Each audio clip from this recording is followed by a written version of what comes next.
Kisah penciptaan bumi dan langit. Quran Surat Al-Hadid ayat keempat. Huwal lazi halakas sama'awati wal arda fi sitati ayamin sumastawa alal arsh ya'lamu ma yaliju fil ardi wa ma yahruju minha wa ma yanzilu minas sama'i wa ma yakruju fiha wa huwa ma'akum aina ma kuntum walahu bima ta'maluna basir. Dialah yang menciptakan langit dan bumi dalam 6 masa, kemudian dia bersemayam di atas arsy. Dia mengetahui apa yang masuk ke dalam bumi dan apa yang keluar dari dalamnya, apa yang turun dari langit dan apa yang naik ke sana. Dan dia bersama kamu di mana saja kamu berada. Dan Allah Maha melihat apa yang kamu kerjakan. Dialah yang menciptakan langit dan bumi beserta semua yang ada di dalam dan di antara keduanya dalam 6 masa. Kemudian setelah penciptaan itu dia bersemayam di atas arsy untuk mengatur urusan makhluknya. Apa saja yang terjadi pada ciptaannya tidak pernah luput dari pengetahuannya. Dia mengetahui apa yang masuk ke dalam bumi, seperti hewan yang menyusup, dan apa yang keluar dari dalamnya, seperti tanaman yang tumbuh. Dia mengetahui pula apa yang turun dari langit, seperti air hujan, dan apa yang naik ke sana, seperti kebajikan dan doa manusia. Wajib diyakini bahwa Allah itu ada dan Dia bersama kamu di mana saja kamu berada. Dan Allah Maha melihat apa yang kamu kerjakan, tidak ada yang tersembunyi darinya. 5.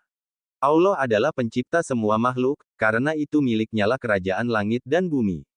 Semua berasal darinya dan hanya kepada Allah segala urusan yang terkait dengan makhluk dikembalikan. Pada ayat ini diterangkan bahwa Allah menciptakan langit dan bumi beserta semua yang terdapat pada keduanya. Dialah yang mengaturnya dengan sistem yang telah ditentukannya dalam 6 masa, lalu dia bersemayam di atas arsy yang sesuai dengan kebesaran dan kesuciannya. Dari sanalah diatur seluruh kerajaan dengan hikmat dan bijaksana. Dianugerahkannya kepada sebagian hamba-hambanya petunjuk-petunjuk yang dapat membawa mereka kepada jalan yang sempurna untuk mengabdi dan bersyukur kepadanya sehingga mereka dapat hidup bahagia di dunia dan di akhirat. Dia mengetahui semua makhluknya yang masuk ke dalam bumi, tidak ada sesuatu pun yang luput dari pengetahuannya dan dia pun mengetahui apa-apa yang keluar dari bumi, yang berupa tumbuh-tumbuhan, tanam-tanaman dan buah-buahan serta benda yang berupa emas, perak, minyak bumi dan lain-lain sebagainya. Dalam ayat yang lain Allah berfirman, dan kunci-kunci semua yang gaib ada padanya, tidak ada yang mengetahui selain Dia. Dia mengetahui apa yang ada di darat dan di laut.